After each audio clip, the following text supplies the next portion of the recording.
8 years ago, I was 17 years old and I went for my 20-week ultrasound with my second child.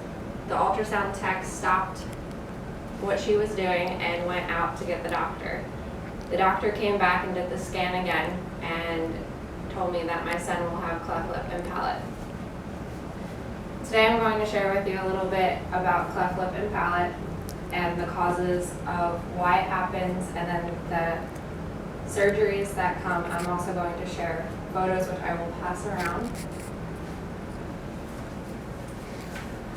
Cleft lip and palate is a split in the upper lip that can also affect the roof of the mouth, and it occurs during fetal development.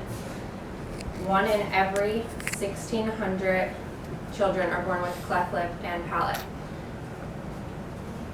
1 in every 2,800 children are born with cleft lip without the palate, and 1 in every 1,700 have the cleft palate only.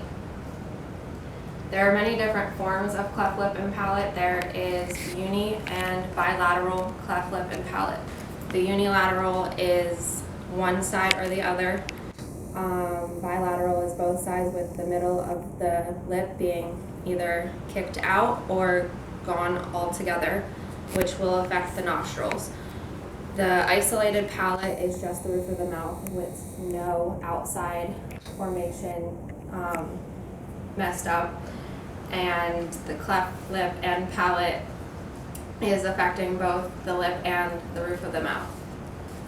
According to the Journal of Cleft Lip and Palate and Cranial Abnormalities, Romans and Greeks thought that it was a curse on their families, and they would make their children walk around with bags on their heads, because they couldn't afford the surgeries.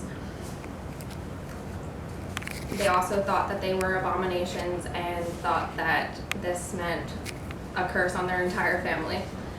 But according to the Mayo Clinic, there has been results in family history of it, and that's why it occurs.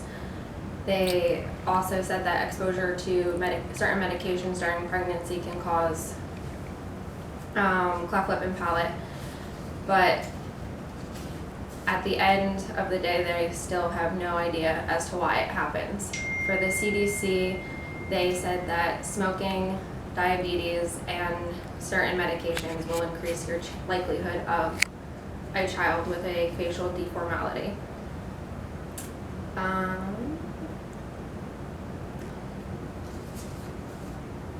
For the repairs for the cleft lip and palate, it all depends on where you go and how young they'll start. For me, my son started at birth. He had a retainer to assist his nostril development and to bring his lip closer together. After that, at 3 months, he was in for his lip repair, after which he went in at 10 months for a palate repair, which is usually the last surgery until they are 5 or 6, but because they messed up on his lip, they had to go back in at 18 months and put him under for a second lip revision. At almost 2 years, his palate reopened and he was back in for surgery again, which it is not as common as one would think for the palate to reopen. At 7, he went in for an iliac bone graft, which is where they take the bone off of the hip and put it into the palate to support adult teeth. With all of this information, I hope that you know a little bit more about cleft lip and palate. Stop.